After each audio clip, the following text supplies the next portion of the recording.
पीले दांत वाली बहू। रंजना कभी ब्रश नहीं करती थी।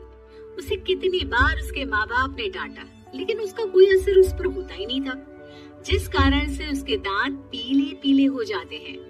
शादी के बाद। अरे बहू, वैसे तो तुझ में कोई कमी नहीं है, पर तेरे दांत इतने पीले कैसे हैं बेटा? कैसे है मतलब?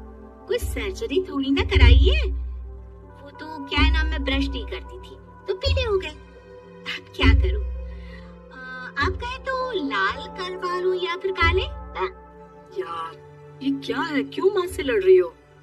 लड़ रही हूँ? अरे मैं लड़ रही हूँ या ये बोल रही है कि दांत पीले हैं, पीले। अरे तपस्या थोड़ी ना की है इन्हें पीले करने के लिए। बकायदा ब्रश नहीं किया है 20 साल तक, तब जाकर। छी, कैसी बात कर रही हो? ये उस वक्त तो पीले नहीं थे जब हम लोग तुम्हें देखने आए थे। अरे तब साफ करवा लिया होगा डेंटिस्ट के पास जाकर। अब देखो कैसे पीले पीले लग रहे हैं। रंजना सास की तरफ गुस्से से देखती है। फिर शुरू हो गई पीले पीले पीले। अरे पीले तो तब भी थे जब मेरे हाथ का रसगुल्ला उड़ा उड़ा कर खा रही थी और बोल रही थी, लड़की नहीं गुणों का खजाना दे रहे भाई साहब। अब वो लोग करते भी तो क्या करते, पीले दांत वाली बहू पल्ले पड़ी थी तो झेलना तो था ही। एक दिन कीर्तन में रंजना गाना गा रही थी।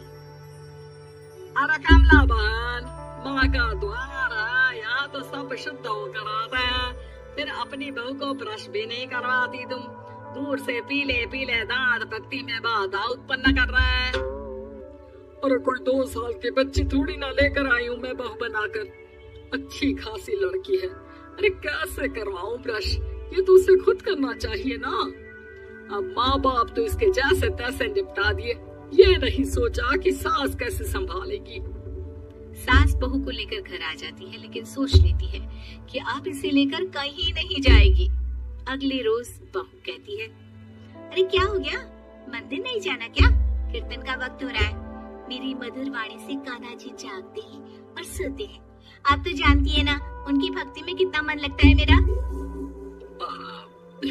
वो क्या है ना, तबीयत ठीक नहीं लग रही है मेरी, आराम करूंगी मैं।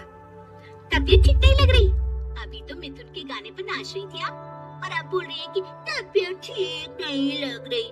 अरे भक्ति में मन लगा लो सासू माँ, ऊपर जाना है, क्या मुंह दिखाओगी आप? हाँ? सास को बहू की बात पर गुस्सा आ जाता है। मैं क्या मुंह दिखाऊंगी, इसकी चिंता तो ना कर, समझी? अपने मुंह की चिंता कर, जो ये पीले पीले दांत लेकर हर जगह पहुंच जाती है। पता है लोग कितना मजाक बनाते हैं। ना जी ना, मैं नहीं जाना कहीं तेरे साथ। तो ये बात है, कोई ना, मत जाओ, मैं अपने कमरे में ही बैठकर भक्ति कर लूंगी। ऊपर वाला दांत थोड़ी ना देखता है, मन देखता है, भावना देखता है। और अरे बस बस, तू सब कुछ दिखा, बस ये सफेद चमकदार दांत ना दिखाना किसी को, है? जा यहाँ से। बहू को सास की बात का कोई फर्क नहीं पड़ता, वो तो जैसी थी वैसी ही रह जाती है। सुबह नहाकर किचन में खाना बनाना, फिर खाना खाना, कीर्तन भजन करना और सो जाना। एक दिन, माँ जी मैं सहेली के घर जा रही हूँ, शाम को लेट आऊंगी। ओहो, तो जाना, मैंने कौन सा तेरी आरती करनी है घर पर बैठकर। रंजना सहेली के घर जाती है, जहाँ वो पार्टी में जाने की तैयारी कर रही होती है। अरे शिखा, कहाँ जाने की तैयारी कर रही है? मैं गलत वक्त पर आ गई क्या? अरे नहीं यार, उल्टा सही वक्त पर आई है। मैंने ये साड़ी और ज्वेलरी निकाली है यार, शाम को इनके ऑफिस की एक पार्टी में जाना है। बताना कैसा लग रहा है ये सब? नहीं यार, इस ड्रेस के साथ तो वो वाली ज्वेलरी अच्छी लगेगी। हाँ सही बोल रही है, मैंने ध्यान ही नहीं दिया। वैसे तो हमेशा से मस्त फैशन सेंस रखती है। तो बड़ा जाती होगी ना पति के साथ पार्टी में। रंजना कुछ नहीं बोलती, बस सोचती है कि यार काश ये बात सही हो जाती, पर मैं क्यों नहीं जाती पार्टी में? क्या इन लोगों की कोई पार्टी होती नहीं होगी? रंजना घर आती है और रात में पति से सवाल करती है, एक बात बताइए, आप मुझे किसी पार्टी में क्यों नहीं ले जाते? क्या आपके यहाँ ऑफिस में पार्टी नहीं होती? पति बेचारा क्या कहता कि दांत पीले हैं तुम्हारे इसलिए। अरे कोई पार्टी होती नहीं हम लोगों के ऑफिस में, तो कहाँ से लेकर जाऊं?